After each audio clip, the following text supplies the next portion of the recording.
Travel along, Catholic pilgrims, for 1 year as we read through St. Faustina's diary. Join me, Amy Thomas, each day for a short reading out of the diary which brought us a deeper understanding of Christ's divine mercy.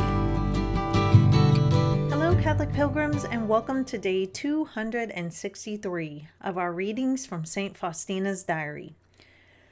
Have you ever done something you know you shouldn't have, and you realize really quickly that you were in the wrong, and you run to fix it as fast as you can? If you're like me, that doesn't happen very often because pride and just embarrassment, which I guess is linked to pride. It's so rare that when we know that we've done wrong and we've messed up, that we go and fix it as fast as possible. Sister Faustina today is going to have a little situation with a couple of poor, needy children, and she says something to them that she regrets pretty quickly, and so she hurries after them to fix the problem. She knows she's done something wrong, and so she runs to fix it. I recently had a situation where once I realized what I had done wrong, I was really, really anxious to get home and fix the problem, which doesn't happen with me a lot, but this time I was really pricked in my soul. So that is our topic for today. We'll be reading from Notebook 4, numbers 1294 through 1298. The Lord has given me to know that when a soul does not accept the graces intended for it, another soul receives them immediately. O my Jesus, make me worthy of accepting your graces, because of myself I can do nothing. Without your help, I cannot even utter your name worthily. September 25th, 1937. When I learned how great are the difficulties in this whole work, I went to the Lord and said, Jesus, don't you see how they are hindering your work? And I heard a voice in my soul, do as much as is in your power and don't worry about the rest. These difficulties prove that this work is mine. Be at peace so long as you do all that is in your power. Today, I opened the gate for Mother Superior and knew interiorly that she was going to town on business regarding the work of the Divine Mercy. It is this Superior who has contributed most to the whole work of mercy. Today, I imprudently asked two poor children if they really had nothing to eat at home. The children, without answering me, walked away from the gate. I understood how difficult it was for them to speak about their poverty, so I went after them in a hurry and brought them back, giving them as much as I had permission for. O God, show me your mercy according to the compassion of the heart of Jesus. Hear my sighs and entreaties and the tears of a contrite heart. O omnipotent, ever merciful God, your compassion is never exhausted. Although my misery is as vast as the sea, I have complete trust in the mercy of the Lord. O eternal Trinity, yet ever gracious God, your compassion is without measure, and so I trust in the sea of your mercy, and since you, Lord, though a veil holds me aloof. May the omnipotence of your mercy, O Lord, be glorified all over the world. May its veneration never cease. Proclaim, my soul, God's mercy with fervor. Today I'm going to relay to you a story of an online situation that I had just very recently. It was last week. And I have told you already how I went online and I was lamenting that my husband's car wasn't here. And one of the things that I was half joking about was the fact that everybody keeps telling me that the reason my car is taking so long is because of COVID. And I find that COVID is an excuse for everything these days. Can't get this done. Oh, it's COVID. I can't help you here. Oh, it's COVID. Just a lot of excuses about COVID. I understand there are some valid excuses. However, some don't make any sense. Anyway, that's beside the point. So I was half joking about COVID and some of the ridiculousness about the excuses that were being made. And I was trying to make it as lighthearted as possible. And an old friend responded to me, and she said, well, it took me 4 months to get my car from Germany, And that was way before COVID. So obviously it's not COVID related. Now, I thought she was agreeing with me that, kind of the COVID excuses were a little bit ridiculous as regards to a ship sailing across the sea. But anyway, she was not agreeing with me. I thought she was, so I kind of agreed back with her, and I was like, obviously, it doesn't have anything to do with that. And I was like, it's a little ridiculous how people keep using COVID as an excuse for literally everything, even when it doesn't have anything to do with something. And again, I know it can affect workers and things like that, and maybe there's not help. I know I don't need comments on all the possibilities of how COVID could affect it. I was simply letting off steam and being frustrated and taking my anger out on COVID.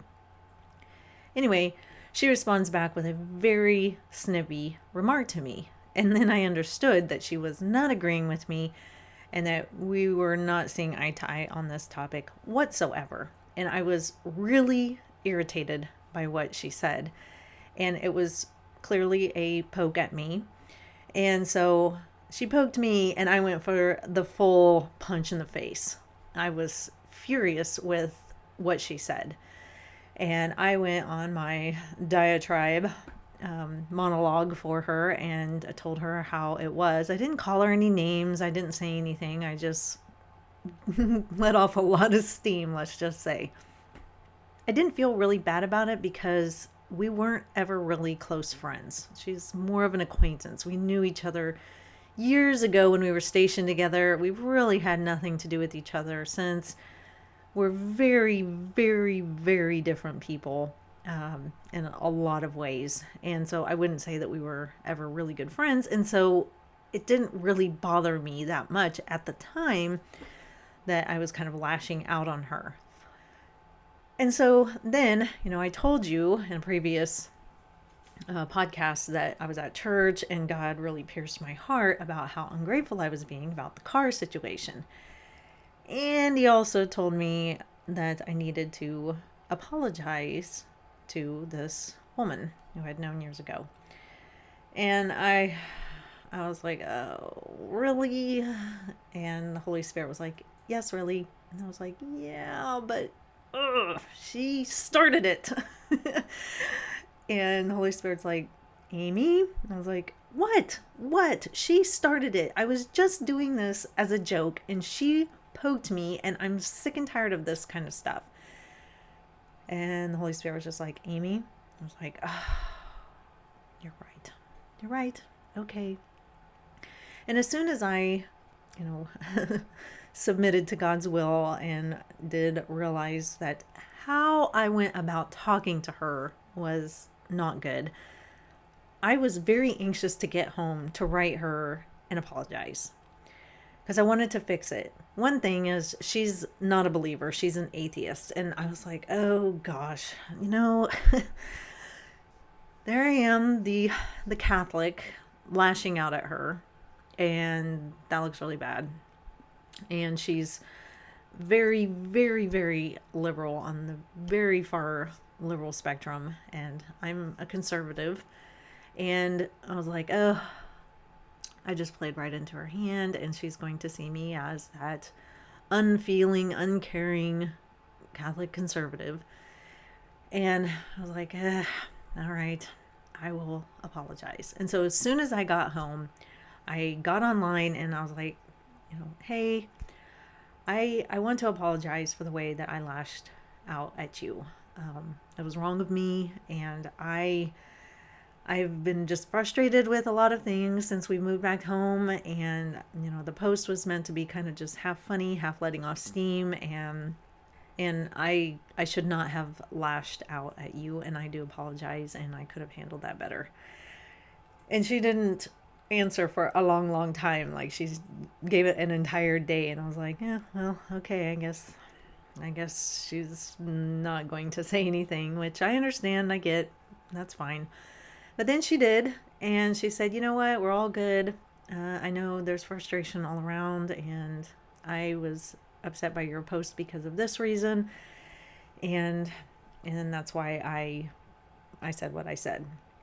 And I said, well, thank you for accepting my apology. And, I can see why what I said upset you. So I do apologize. And I left it at that. And, I felt a lot better. I did. And the Holy Spirit was right. I shouldn't have responded so uncharitably.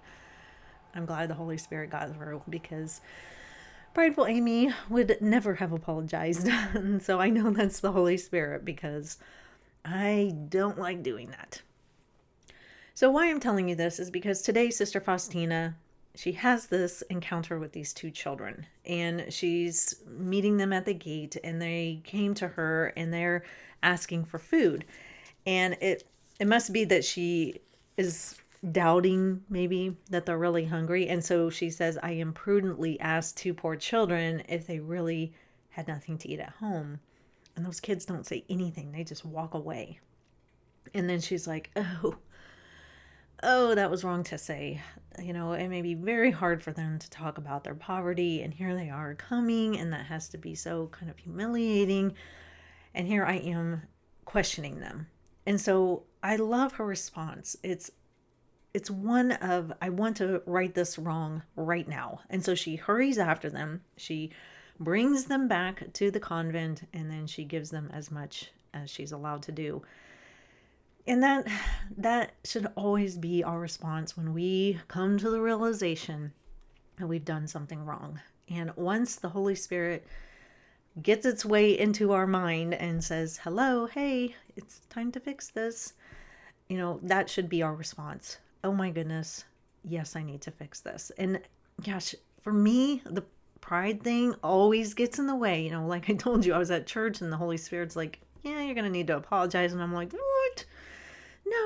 No, that she started it. But the Holy Spirit kept at me and eventually got through. And of course, God is right. I was embarrassed at that moment by how I reacted. And I could have acted better, especially when, I'm all the time trying to tell people, listen to people, act charitably. Now we all do stumble, don't we? So if you have anything in your life where, you're kind of being needled by the Holy Spirit to go and fix it, go and fix it. I know it's hard. Gosh, I know it's hard. This is my number one struggle, is pride. And so I do understand how difficult it is, but you always feel so much better, and you know that it was the right thing to do.